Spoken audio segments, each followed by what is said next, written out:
They step into the biggest shows with the biggest names, and sometimes they get written on or off in a moment's notice. It's time to find out all the dramatic details of what it's like to be a guest star.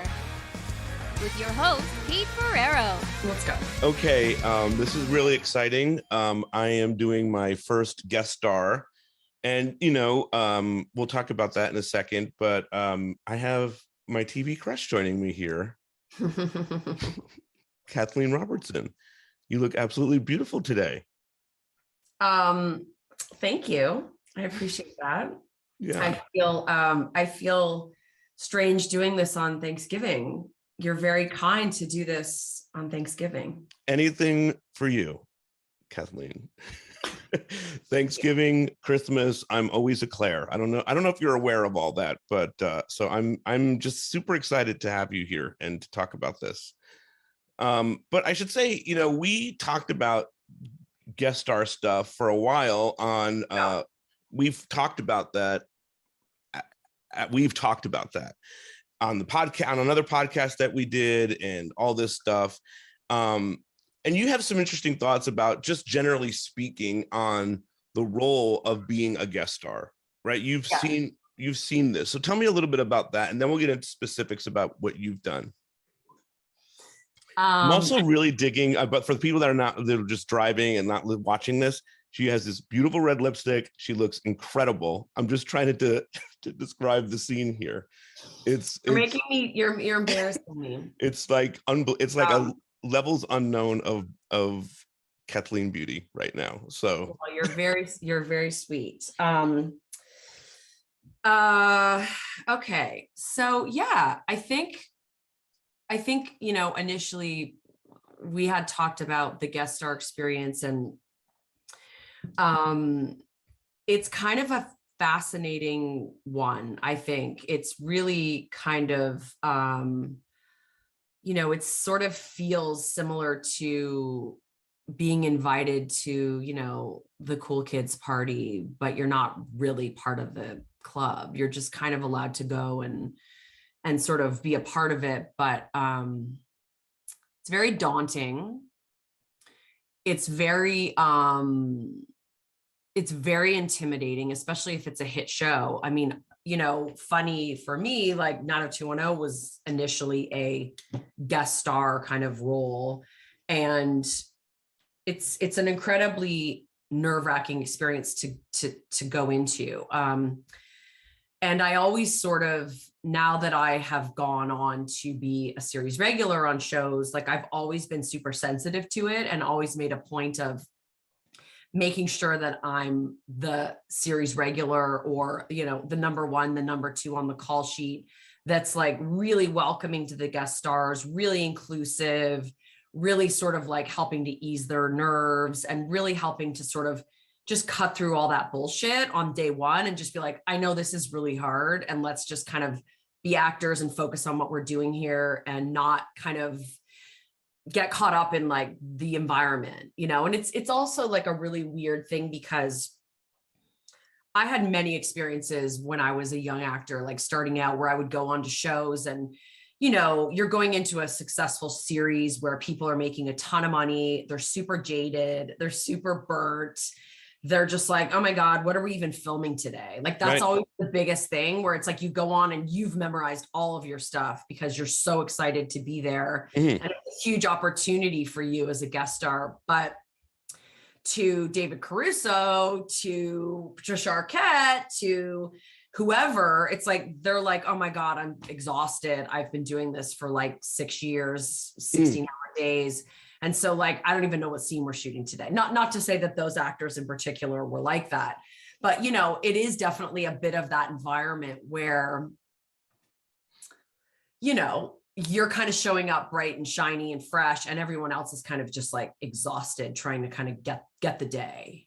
And I'm sure for being a young actor is even more interesting too, because when you're a young actor, you come in sort of with all of this energy of like, I'm going to be on set with Patricia Arquette today. And I'm not specifically saying her, and then you get there and I think that's why some people have this experience of like, well, it wasn't that great because, you know, Patricia Arquette didn't do this or what, or Luke Perry didn't do this, but it's not because of that. It's because of what you just said, sort of, right? For sure. For sure. And it is also like, I mean, I know like when I did a show on TNT for 3 years called Murder in the First, and it was Taye Diggs and I, and we, you know, it was really like our show. It was like, we did all the heavy lifting. We had all the big, you know, like every script was just like pages and pages and pages and pages of dialogue and memorization and, you know, actors, and we had a ton of guest stars. And so I feel like that show in particular for me was kind of like, you know, you have to make sure that you're like, oh, this person's coming in and they've auditioned for this. And this is a big deal for them. And they only have 2 lines or they only have 3 lines, but this is a big deal for them. Yeah.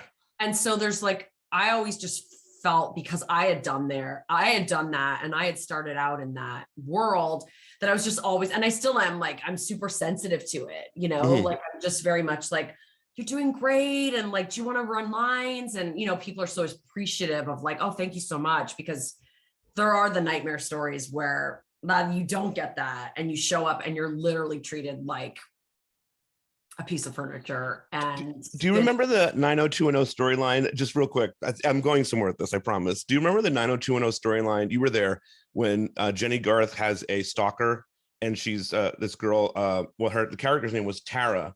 Her name is Paige Moss, but she said that she came to set and she had a scene with Brian and she was like, hey, you know, I'm feeling like I really want to, they were going to the bowling alley or something, that a big scene. Sorry, 90210 fans will get this, but she said to Brian, she's like, I just really want to kind of run the lines from the bowling alley. And Brian was like, I got it, Paige. We don't need to run lines.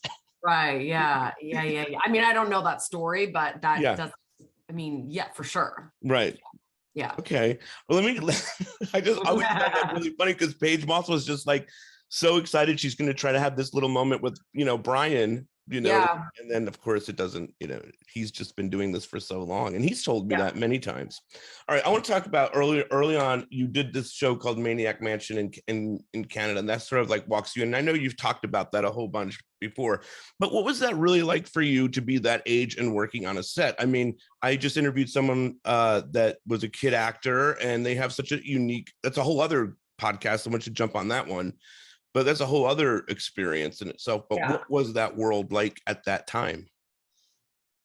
Well, it was my first series regular role. I was very young. I was like 16. I did it all through high school. So I was tutored.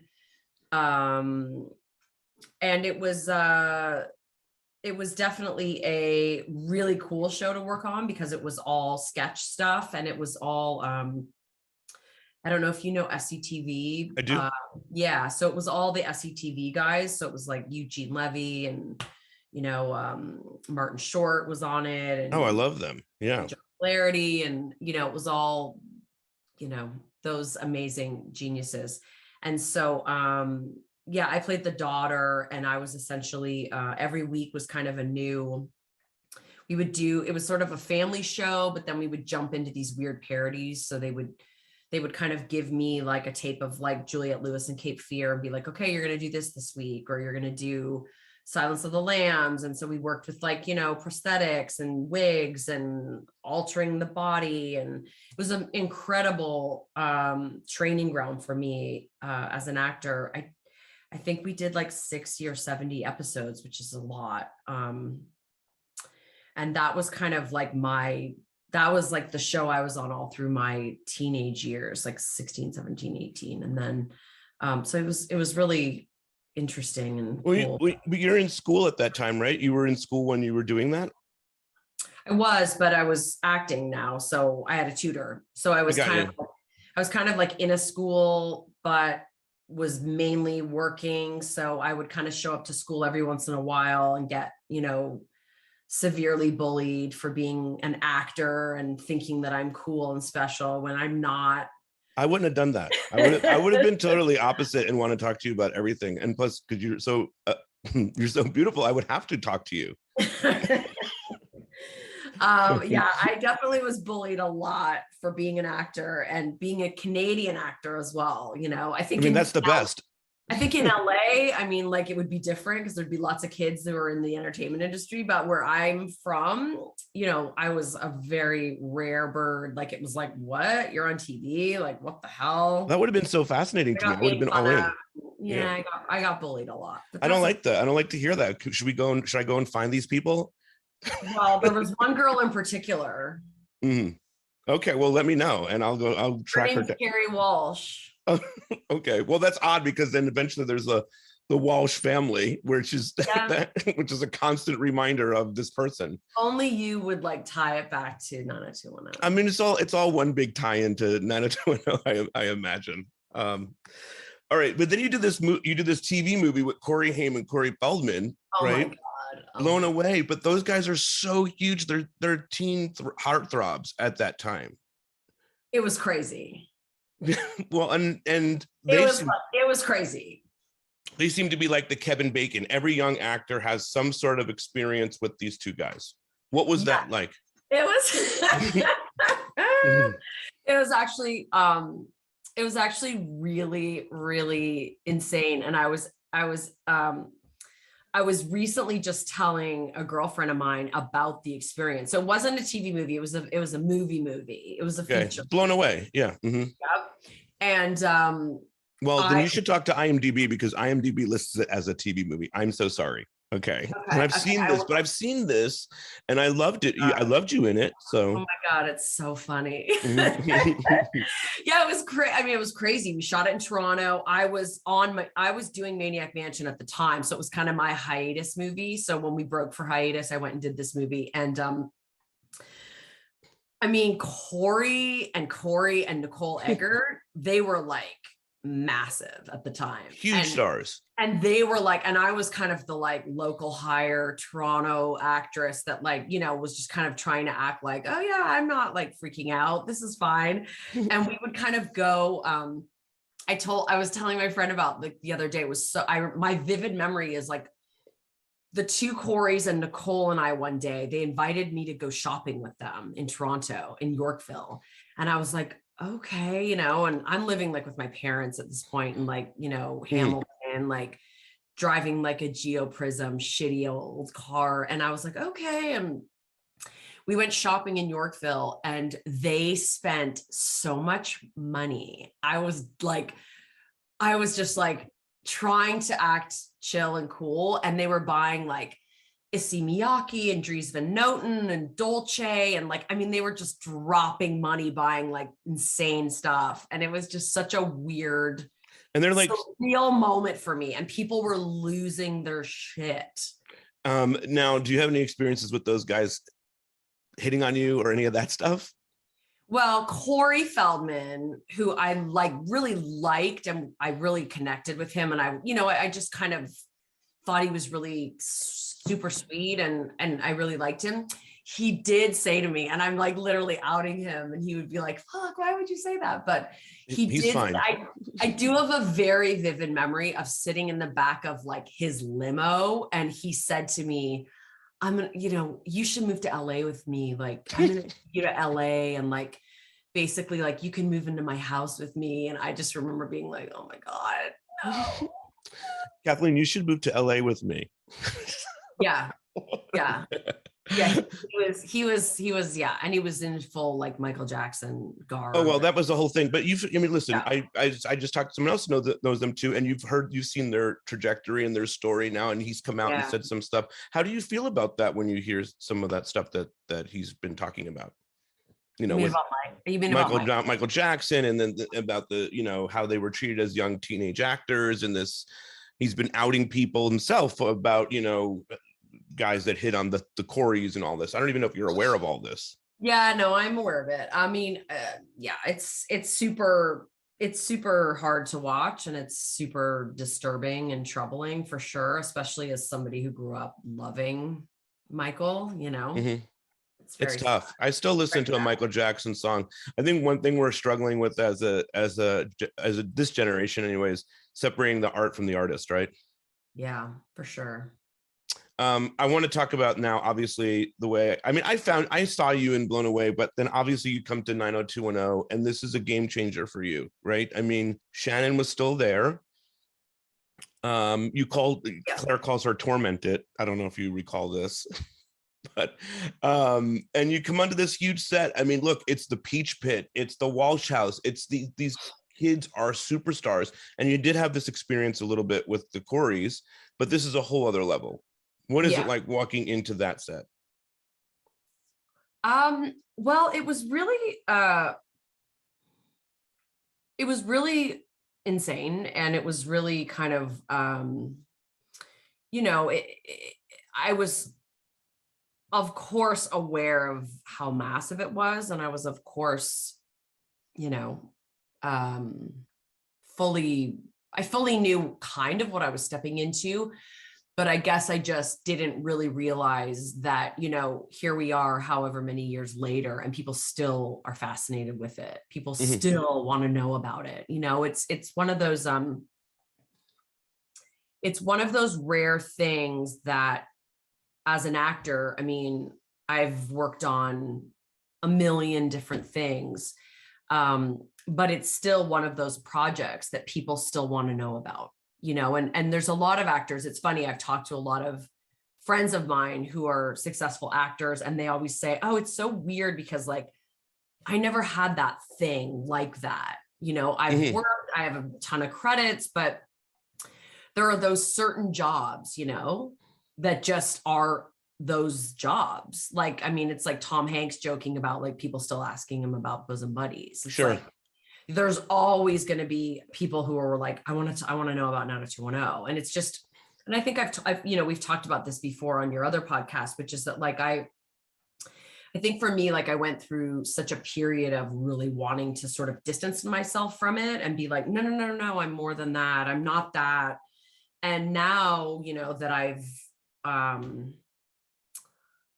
kind of given it deeper thought, and also, grown and matured and worked on, things as a writer and a producer and a showrunner and done a lot of other things. Like I now am able to be like, oh yeah, I totally get it. Like I totally get why people are fascinated with it, in the same way I would want to know about Sex and the City or Sure. a show that I grew up just being like, oh my God, I love this. I want to know about it. It doesn't, it's not a negative, and I always sort of viewed it as a negative.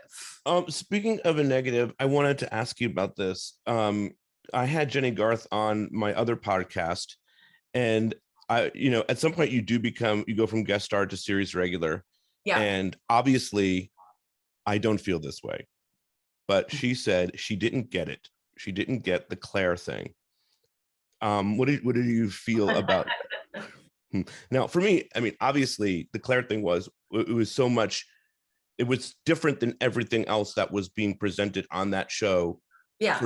For so long, and just obviously you're so beautiful, and you bring something very special to that role of Claire Arnold. What do you think about her comment? Of course, she didn't get it. Like, of course, of course she didn't. Like, I mean, Kelly and Claire couldn't be more different. So that was the point. I think that was the point. Totally. I'm with you on that. Yeah. I mean, I think that was why Claire became a series regular, because she was like totally out of the box. Yeah, and absolutely. She was so different than all the other girls. Well, this thing starts. So it doesn't surprise me. I mean, like, Yeah. Well, I mean, and she's also, in fairness to Jenny, maybe, being in that bubble of 90210 and being, constantly bombarded as a lead actress, with stuff and what's going on in her every day, whether she's got to do some talk show or some stuff. Maybe it's hard for her to connect with other females at that time. Yeah, I mean, it was definitely like, again, I've said this before, like Tori was very welcoming. Shannon was kind of on her way out, so it wasn't like I really had a ton of interaction with her. Gabrielle was very, very welcoming, very friendly. Tiffany was kind of also new, so she was sort of navigating stuff. Jenny was tough. I mean, I don't think I'm revealing anything new. I think she would be the first to admit that, I mean, she did, after years of me being on the show, she did say to me, I'm really sorry, that I basically haven't spoken to you in 3 years. I'm hard on new people. And well, that's a long time to be pretty hard on somebody. Yeah, but wait. I mean, like, I think it is also like a weird thing when you're, I can understand how you would feel maybe like this is your thing, and anybody new coming into the equation makes you feel maybe like you want to make sure the focus stays on your storyline and your character. And it always did. I mean, Claire was always a peripheral character. I mean, like, I was always sort of on the sidelines doing weird stuff. Excuse me. Bless you. Sorry. Beautiful. You even sneeze beautifully. Pardon me? You even sneeze beautifully.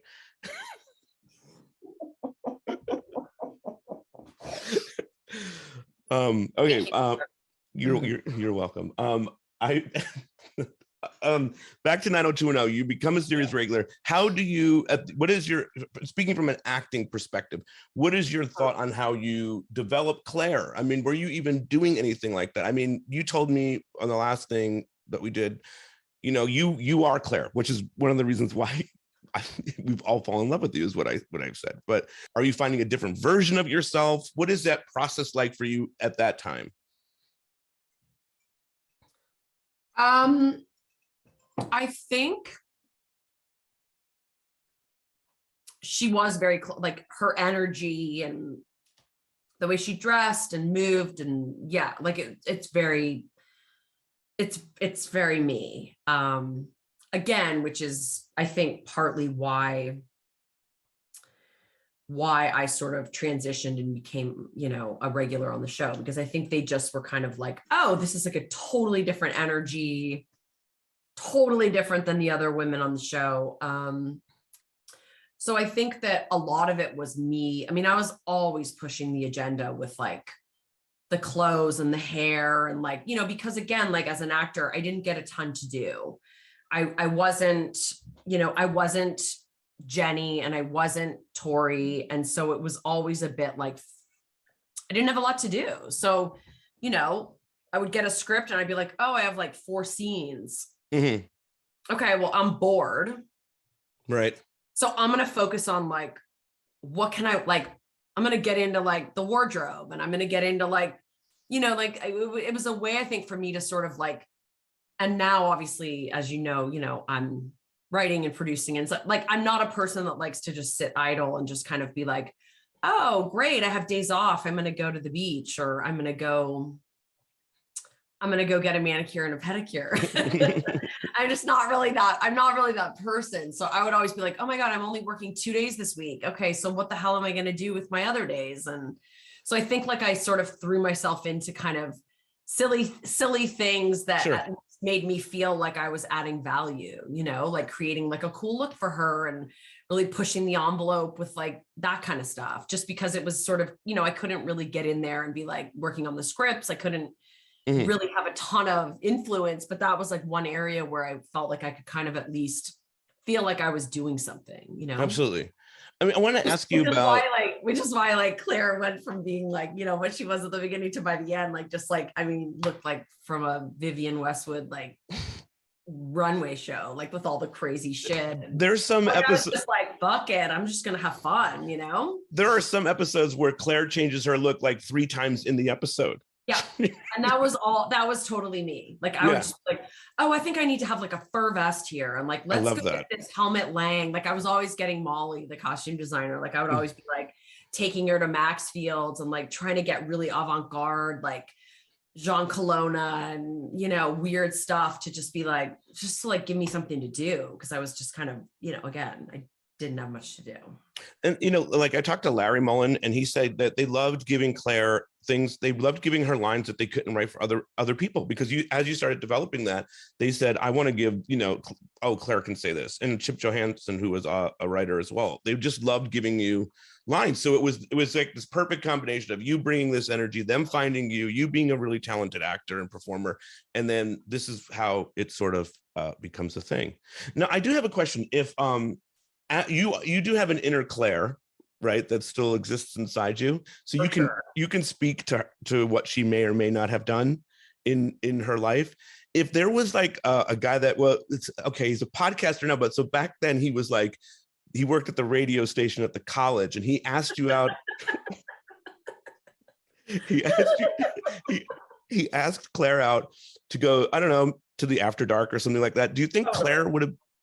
Totally. It just depends what kind of music he was into. Okay, it's like the Stones. If he had good taste in music and, dressed cute and had like a good vibe, maybe, yeah. Okay. I like that. All right. All right, wait. So moving out of 90210. Oh, I wanted to ask you, what was that? Wait, was that like in the 90s? This is supposed to be about guest star, not 90210. It is. But I want to ask you one thing about it. Wait, hold up. This is good. This is a good one. What was the 90s like working as an actor in the 90s? I know you spent a lot of time hanging out with Tori, and I talked to somebody who said that the group of you all, and I don't know if you were in the group of you all, but they were all hanging out with each other. They were all aware of each other, and they were. Who's the group of you all? Well, Brian was friends with this girl, Monica Lacey, and Leo, and all this whole group that went and got soda together and all this stuff as young kids. But that group sort of expanded. And I'm sure Tori had a group, you know what I mean, that she hung out with. So you came, we are talking about the 90s a lot today. I don't know if you know that, Kathleen, like people are talking about the 90s a lot. Yeah, no, it's like so big right now. It really is. Yeah. So what was the 90s like hanging out with Tori and being around her family and her friends and all that? We were fast friends. I loved her. I loved her brother, Randy. Her mother and father were super welcoming to me. I was, Canadian, so I didn't celebrate American Thanksgiving. Every year they would invite me to Thanksgiving dinner at their house. What's that? Is there a turkey? Oh yeah. Okay. Just want to make sure. Oh yeah. It was legit. Mm-hmm. It was legit. Yeah. It's a real deal. So but you had fun in the 90s. Did you have that experience of what people talk about? Well, I mean, I think obviously the craziest difference is just that, there was no social media and there was no, the things that we used to do and the life that we lived. No one found us. No one saw us. And no one really knows about it. So thankfully. No, it was very kind of like, yeah. There's things and nights that I think of where I'm like, oh my God, can you imagine if it was 2021 and what that would be now, like it was very different. And it was very, it was fun. It was super fun. It was super fun. You leave 90210.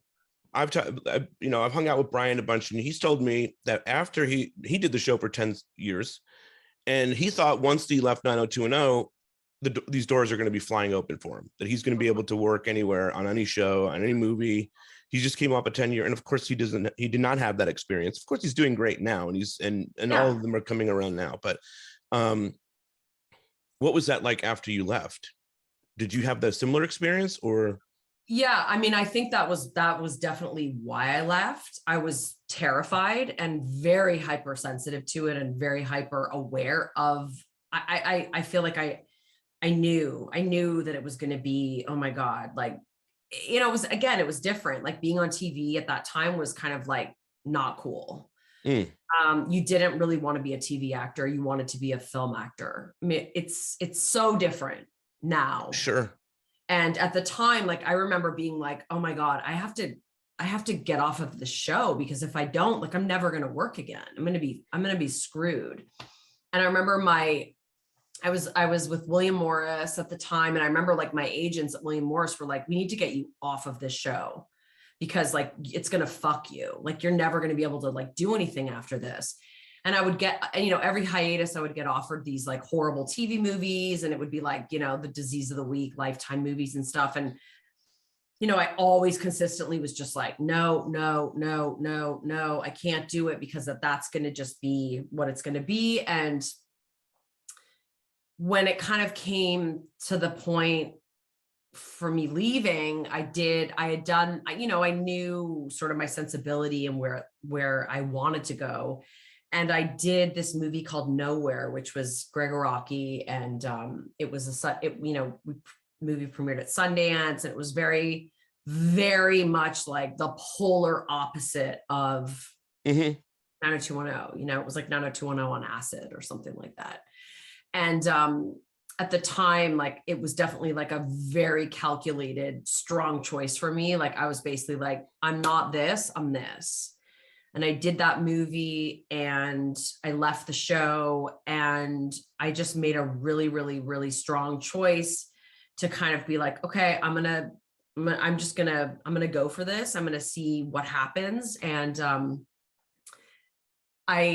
there was this acting teacher, Larry Moss, who I had read about and heard about, and I had never had acting lessons in my life. I'd been working my whole life and never had an acting class. So I went and enrolled with him, and I just started like taking classes, and I started basically just being like, I'm only going to do stuff that really feels representative of who I am artistically. And it was a total uphill battle. I mean, it was a total uphill battle, but, you know, luckily I was able to sort of get those movies and get those jobs and get seen by the right people. And, you know, I slowly started doing kind of, you know, the movies like XXXY with Mark Ruffalo and Mall Cop. I Am Sam, Sean Penn, even though it's a small role, it all of a sudden was like, oh, she's in a movie with Sean Penn. Oh, that doesn't really make me think of 90210. So therefore it became like, oh, she's doing that.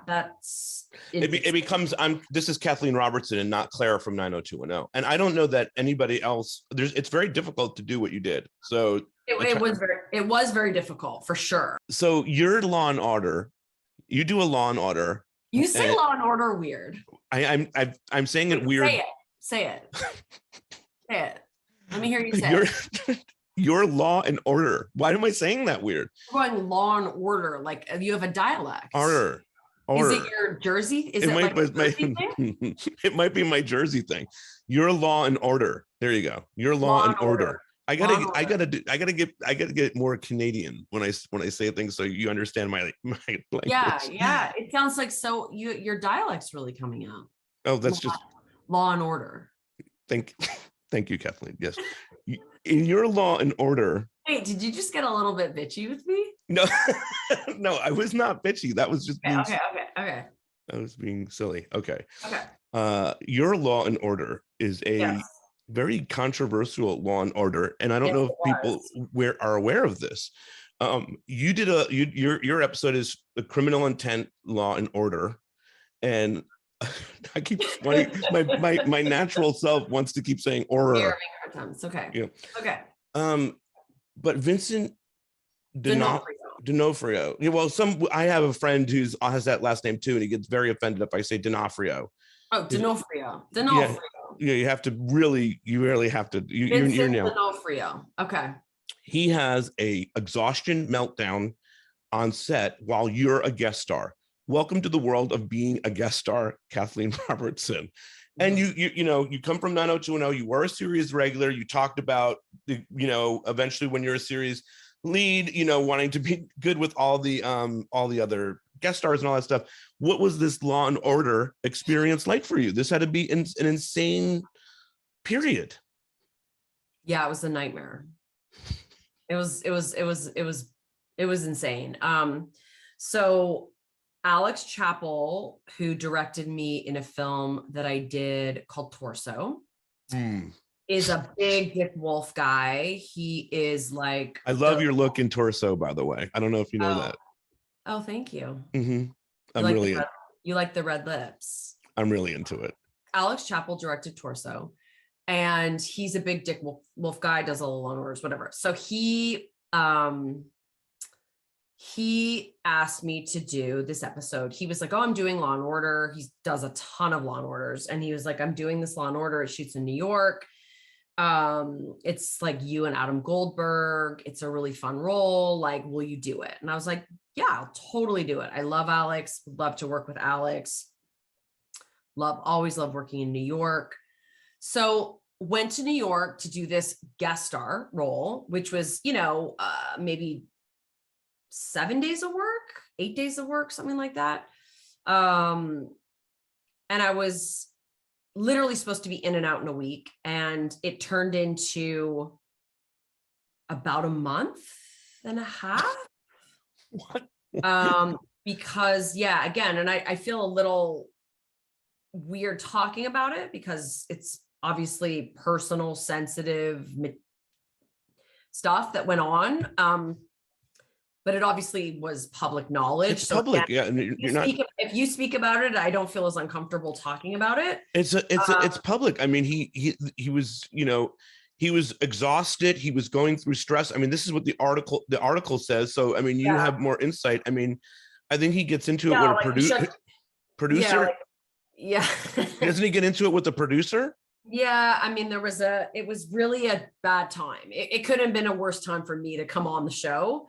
And Alex, the director, was kind of like, oh no, I'm so sorry, because I was supposed to get married, November 27th in Palm Springs. And I was like, I need to leave. Like, I can't sit around in New York for this month. And, it was just it was like one of those things where I was just like, I can't believe this is happening during my little guest star stint. And so it was like, it just kept going on and on and on. And it was like, the show didn't he push a producer through the wall? I mean, I just, true or false? I don't know. Like, I can't. You don't know?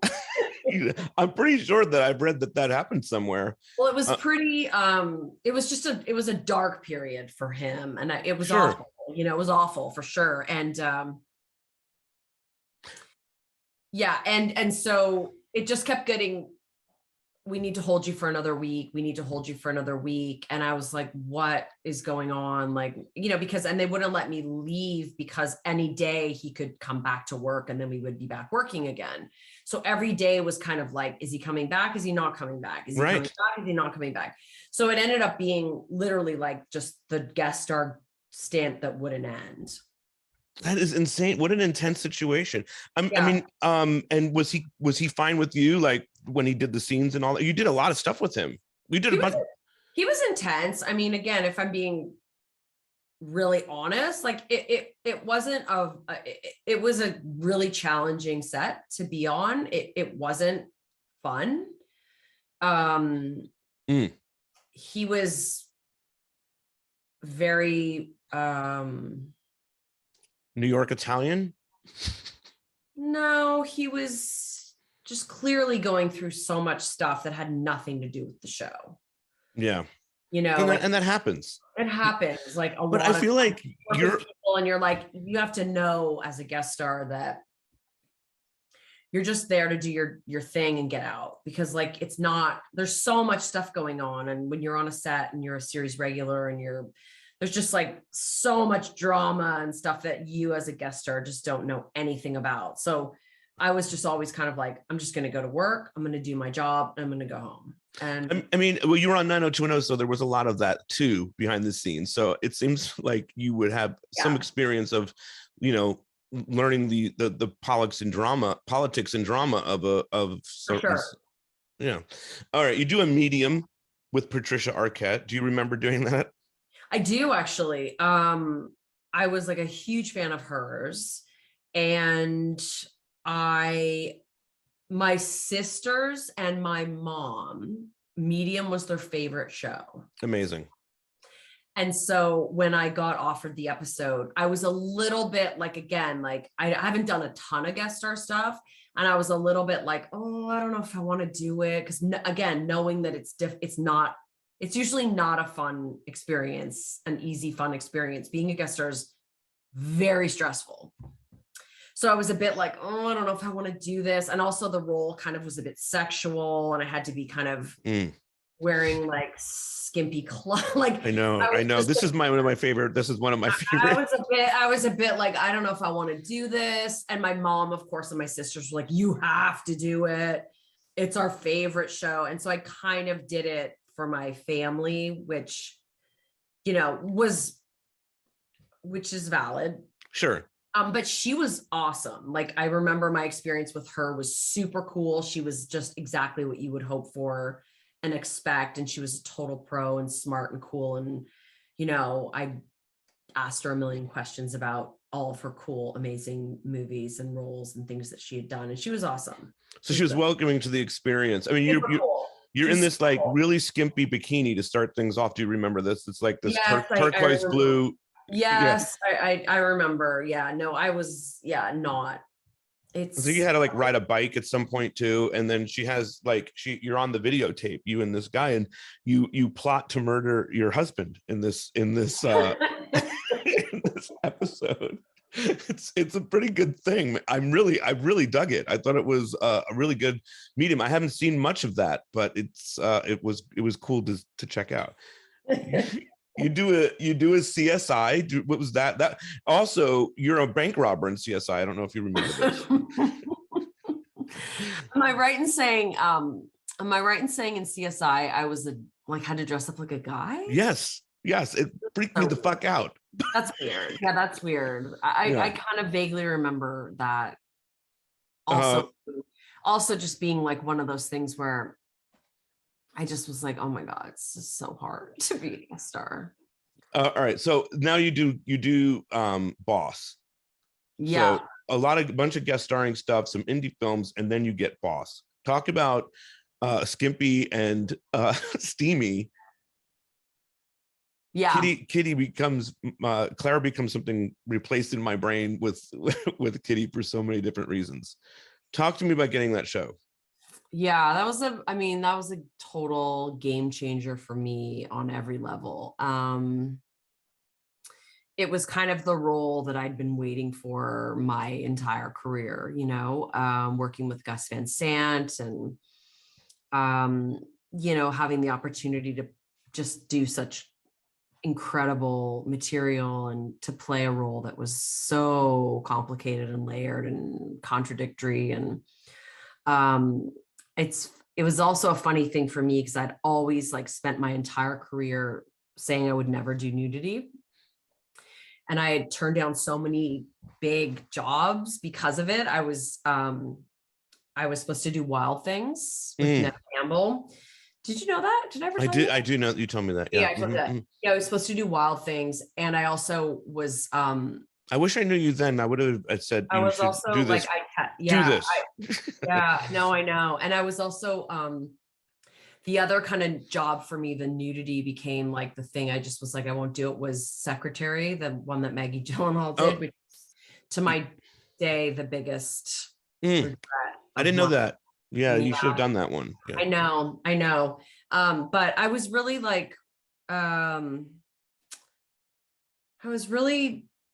I always just felt like I'll never do nudity. I'm not comfortable with it. And it just felt like politically something that I was like, I just won't do it. And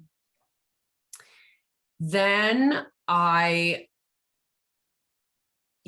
that was more in my 20s, I would say. Like most of the stuff that kind of I would turn down based on sexuality or nudity was in my 20s. And then, cut to, I'm like 34, I've had a baby and I got offered a job where it's like, oh, you need to be naked. And I was like, okay, I'm going to do it. Sign me up. Sign me up. Yeah. I mean, I read it and I just went, holy shit, this role is so great. Mm-hmm. Gus is probably my favorite independent filmmaker of all time. And Farhad Safiniya, the writer, showrunner, is brilliant. And I just it was just like where I was at my life in that moment. I just kind of went, oh yeah, this character is, the sexuality and the nudity is not exploitive. It's completely important for her. Like it's who she is. It's her sexuality is like how she defines herself. It's how she feels alive. So I'm either going to do this and I'm really going to do it, or I'm not going to do it. And I was like, I'm going to do it. And so I did it. I love it. I love all of that. Thank you for doing that. It was very challenging. I bet. I mean, what is that like to do scenes like that? Super hard. I mean, super, super hard. And, I feel like the only way as an actor you can kind of get your head around it is to just fully immerse yourself in, like, it's not me, it's her. It's not, it's just, you just have to almost trick your brain to just be like fully immersed in the material. And if the material's good, which thankfully it was, then it's easier to do. I'm sure if you were doing Blown Away, it would be very tricky to do that. But if you're doing something like Boss, where the writing is so beautiful and so nuanced and so complicated, that you can just sort of be like, oh yeah, like it's irrelevant that I'm naked right now, because I'm fully immersed in like what my agenda is and what I want and who I'm going for and what I'm going for politically and, from a power perspective. And so her sexuality was very much like a weapon, and that helped me. Yeah. I mean, it's great stuff. I mean, it's some of the best work that you've ever done. So, I mean, it's great. Sure. And, you right now you're writing and you're producing, and you've kind of, you are obviously still acting. You did Bates Motel, Fixer, Murder in the First, Northern Rescue, you did so many other things. But, and just now you did The Expanse, which we could talk about in a second, but you're writing and producing December a lot. 10th, Amazon. I can't wait for that. I'm stoked. My little plug. Yeah. But I mean, talk to me about being a writer and producer now, and what experiences as an act, like, has your acting experience sort of affect how you write things in any way? Sure. Yeah, for sure. I mean, I always, everything I do as a writer is all character. It's all about character. That's kind of all I'm really interested in. And so, yeah, I'm always kind of like, how do I write something, and how do I make this scene something that two actors are going to be excited about? If I have to write a scene that's a bunch of an exposition, how do I figure out a way to do it in a way where it's like, oh, the actors are going to go, oh, this is really fun for me to do. It gives me something to do, as opposed to just sitting at a desk, So everything for sure is informed by being an actor. It's first and foremost like what I'm most interested in and will always be most interested in. And it's kind of where I've had success as a writer. I think that, whether it's writing for Julia Roberts or, the movie, I'm writing a big movie for Paramount right now. That's fingers crossed, like I can't really say actually. That's okay. I won't say who it is, but anyway, I'm, definitely writing and developing stuff for really fantastic women, fantastic actors. And that's my strength for sure. And that's where I've found that I've had the most success. That's awesome. I mean, it's great to see you doing all stuff. You're still acting. You've got The Expanse coming out. How did this come up? And, tell me about this show. About The Expanse. Yeah. Yeah. Yes, The Expanse.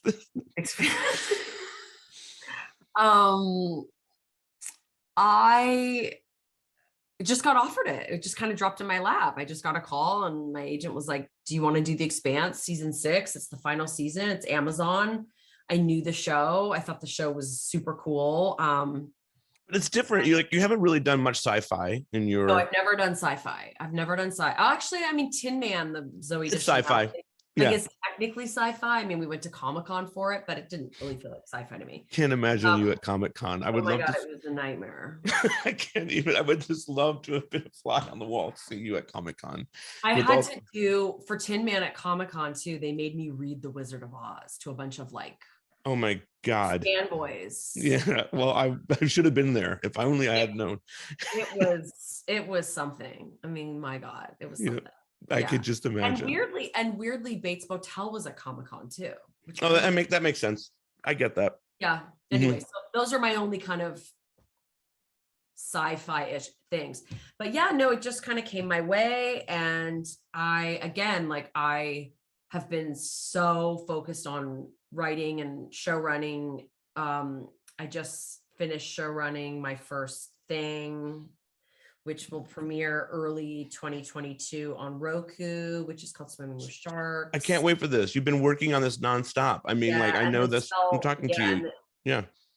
It was like a COVID nightmare project in terms of. Tell me about that real quick too. You shot some of this during COVID.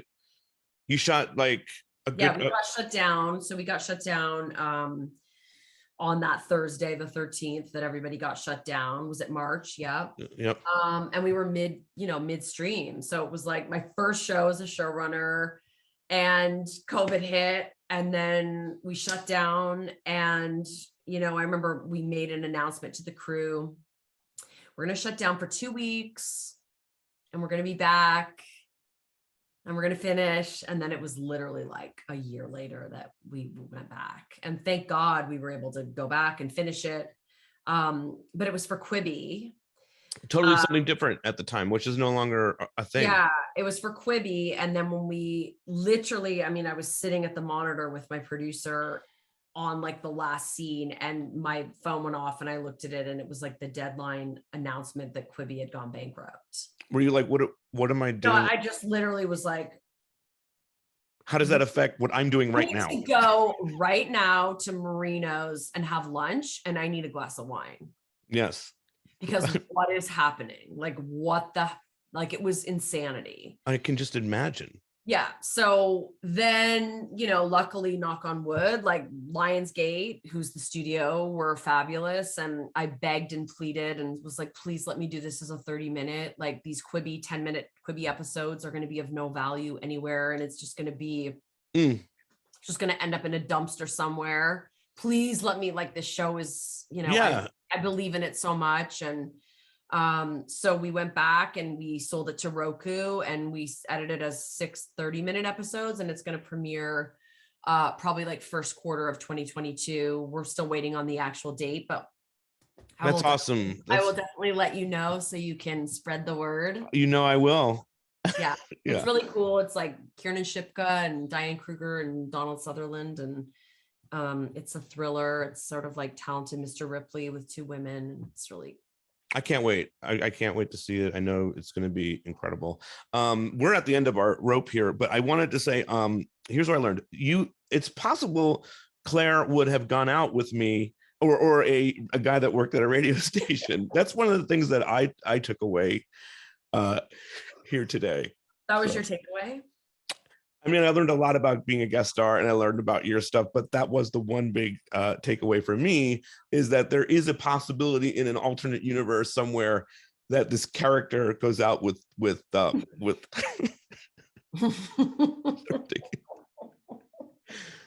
right, let me ask you this. Melanie's going to see this and make fun of you. Totally. Oh, always. Yes, they all do. Yeah. And Larry. Of course. Yeah. Let me ask you this, looking back at some of the work that you've done as a guest star, or when you've had people, when you've been the lead and had other guest stars come on, what is it that I think most people would not know, or what about the experience makes it so challenging? I was talking to somebody, and they said that sometimes the guest stars get the meatiest parts because they're going to kill them off. They're she's the one with the illness, whatever. Like, it's because, they can't do that to a lead character. Yeah. But does that make it all the more challenging? How challenging is it, I guess, is what I'm asking you, to be a guest star? It's super challenging. And you're totally right. Like, the issue with it also from a casting perspective is, like, when we were cast, when I was trying to find actors to play roles for sharks, it's like, you need somebody who's like A-list, incredible, amazing actor. But those actors are usually booked on other shows. So it's very hard to find, like, you're looking for sort of this very difficult thing, which is you're looking for someone who's incredibly good and incredibly solid, but that's willing to come and do a guest star role. It's hard. Yeah. And I know casting directors always joke and say, oh, it's the hardest role. The guest star roles are the hardest because they can make or break an episode. Like, if you don't have somebody that's really good, the episode doesn't work and it falls flat, and you have all these great actors that are used to doing their thing, and then you bring in someone to play whatever the patient of the week or the, guy that's killed someone for that week. And it's like, he has these big monologues. Well, if he doesn't deliver, it's like the episode doesn't work. It's interesting. It's interesting that you say that, because I've been doing the 90210 podcast. Like there have been times where those guys have written this person, and I'm not gonna say who, but like this character could become a lead. She could become a series regular. Right. And then the actor comes in, does not deliver what they wanted out of it. And then that whole idea of this character now becoming a lead, it gets shifted and changed. And it's challenging for the actor, because she probably doesn't really know, or he doesn't know that that's even a possibility, or what they can bring more of to, further their career by getting cast as a series regular. So it's a challenging spot to be in, I would imagine. For sure. And you definitely never know, right? I mean, you definitely never know. Like there is always that look what happened to me on 90210. Like there is always that thing of like, oh, if I do a really good job, maybe they'll keep me. Right. Well, obviously you've been doing a really good job, and I just think the world of you, and thank you for being the first guest here on Guest Star. I thought that was appropriate. You know how I feel about you, and you'll always be my TV crush. So it was cool talking to you about some of this. It was nice talking to you too, Peter. Well, The Expanse is, I got all flustered there. The Expanse is coming out December 10th. We want everybody to check it out, right? Amazon, yeah. Amazon Prime. Okay, well, thank you, Kathleen. This has been amazing. Thank you. I like your beanie. It's cute. Well, that was Kathleen Robertson, and that was absolutely so much fun. I think that's an understatement. Next week, I'm going to be joined by Monica Lacey, one of the triplets that was in so many things through the 90s and today. And we're going to get to all of it next week.